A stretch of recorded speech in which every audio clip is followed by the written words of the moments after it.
Hey, looks like we are live and it is a go. Hello everybody, this is Derek from Aquanut Academy and I am in my pool again. Let me adjust this camera just a little bit. That should be good. So another live format. I'm gonna adjust this camera too, and I have got some questions here from the last Tip Tuesday that I am going to read. If anybody has any questions, I have got my laptop here, and I will be able to hopefully see those and answer those on the fly as it comes. So Jamie, Daryl, welcome to the Tip Tuesday, the live Tip Tuesday. All right, so we're gonna get right into this because I don't want to be long, and well, everybody has crap to do, right? The first one I've got is be kind. That should be obvious. This is hell week for pretty much all service people that are working in the swimming pool industry, and probably lawn care, the bug people. Everybody's got parties this weekend, so yeah, just be kind. Some people thought that I was trying to get you to tip your pool guy. No, that's not what I was trying to do. I was trying to say, if possible, leave a cold beverage out for him. It's hot, so you know, it can be hot. So anyway, next one is, what is CYA? That was asked last week's Tip Tuesday. CYA is cyanuric acid. It is also called stabilizer. It is also called conditioner. And what that does is when you put that in the pool, it keeps your chlorine from evaporating out too fast. And my preference is somewhere between 30 and 80 parts per million. This is a hotly debated topic in the swimming pool professional community. Scientists, some people say you can go up to 120. Some people say you don't need it at all. South Carolina DHEC says that you can have it up to 100 parts per million, but anything above that, just do what I say. 30 to 100, how about that? Or it's your pool, you do you. But that's what it is. It's all the same thing. CYA, cyanuric acid, stabilizer, conditioner, all the same chemical. It's basically sunscreen for your chlorine. And next up, I have got, what about Skimmer Socks? This is a great question. I didn't write down who wrote this, but what about Skimmer Socks? I hate them. Like, with a passion, I hate them. If you want to do Skimmer Socks, you do you. The reason why I don't like them is because the question was, do they extend the life of the filter? And the answer is no. It doesn't extend the life of the filter at all. In fact, it probably decreases the life of the pump, because you put them in your skimmer. Got a skimmer back there, and it's this fine mesh. It's really good for, I don't know, collecting dog hair or something, but you're doing the job of your filter. That's what your filter is for. So you don't need Skimmer Socks. Skimmer Socks just strain your pump. I don't like them. You do you. I'm gonna do me.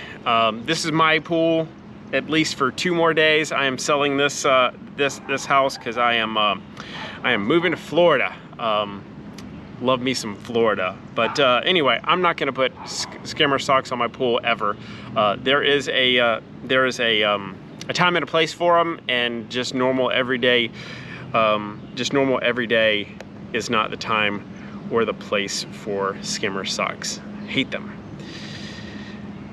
While I'm trying to get the comments to come up here, let's go ahead. Jamie says, got furry dogs, get hair everywhere. Use them for furry dogs. Have no problem with that. Next one comes from Rudy. This is a good tip. Rudy always puts out good tips. But before I get to that, this whole thing is done by Aquanut Academy. And we're broadcasting live on the Pool Owners Guild on Facebook. We were broadcasting live on another Facebook group last week, but go ahead and go over to YouTube, because that's where this broadcast is going to live. Hit that subscribe button, hit the like, share, all of that good stuff. Rudy says, do not pee directly into the wind. I'll let that marinate. Don't pee in your pool either. That's where chloramines come from. Chloramine is different than chlorine. Maybe I'll do a whole nother video on that. The next one is there a safe cleaner to use power washing around your pool? This is a good question, and I'm glad that somebody finally asked this question. A lot of people will pressure wash around their pool. They'll pressure wash the concrete deck around their pool, and I don't care how good you are, you're gonna get crap inside your pool.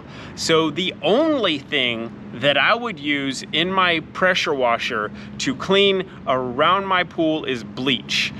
If I'm gonna use anything, I've pressure washed around this pool a number of times. I don't use any cleaner at all. I'm also putting out 2,500 PSI. Got one more, and then I've got something I really want to share with you guys. But I don't use any cleaner, anything other than bleach. I just don't like it. See if we got any comments. None coming in yet. I'm doing this really fast this week because I am busy as sin, and you guys are too. Like I said, it is hell week. Just be kind to people. Kevin says, test the water weekly. That's the pool water. Test your pool weekly. You want to do this pretty much year round, unless your pool freezes over. And what I like to do is get a notepad and write down all of the things that you have tested. So your total chlorine, your free chlorine, your combined chlorine, those are 3 different things. Your pH for sure, alkalinity for sure, calcium hardness, you can do that once a month, and CYA, you can do that on a once a month thing. If you're testing for phosphates and salt, write all that down and keep it in a binder, a folder, or somewhere where you can get to it quickly and easily, because if you have a heater on your pool like I do, and something happens to that heater, the warranty station, they're gonna want to know what your chemistry is for as far back as they can possibly get it. If something happens with your liner, or if you have a concrete pool, they're gonna want to know your chemistry. Chemistry matters pretty much above all. You know, that's why when people ask in the groups, what color tile should I get? What color this should I get? What color decking should I get? I don't care, that's personal preference. But when you get down to the nitty gritty, the only thing that really matters is the water chemistry in your pool. And that also matters in the wintertime. Why is that? Because cold water is more caustic than regular water. My pool right now is heated up to 88 degrees. I don't know what that is in Celsius for those that are watching in some place that is not the US, but it is heated up to 88 degrees Fahrenheit. I love it. We're having a blast in it. I don't see any more questions. It's not coming in fast enough, or there is a lag, don't know. The third thing that I wanted, not the third thing, the last thing that I wanted to share with you is, guys, in life, if you have to fight, and it's preferable that you don't, But if you have to fight, fight like you're the third monkey on the ramp to Noah's Ark. And brother, it's starting to rain. If you have liked this live format content of me standing in my pool and dropping some wisdom on you, some nuggets, answering your questions live, please let me know that in the comments. If you're watching this on YouTube, let me know it there. Give it a like and thumbs up. This is episode 2. I want to know if you guys want me to keep doing this style format where I'm answering questions and giving you some tips.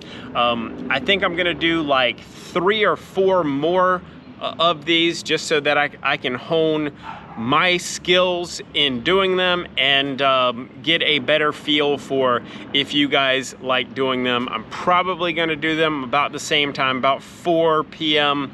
on Tuesdays of every week for the next couple of weeks, and see if everybody likes it. 31 degrees Celsius. Thanks, Kevin. You're a rock star. I'm glad that you did that conversion for me. But anyway, love your faces. Subscribe. Let me know. Tell me something, even if you don't like how bald my head is. Maybe I need to wear a wig. I don't care. Just talk to me. Say something. Until then, I'm gonna turn this live off. Maybe. Yep, finish. Later.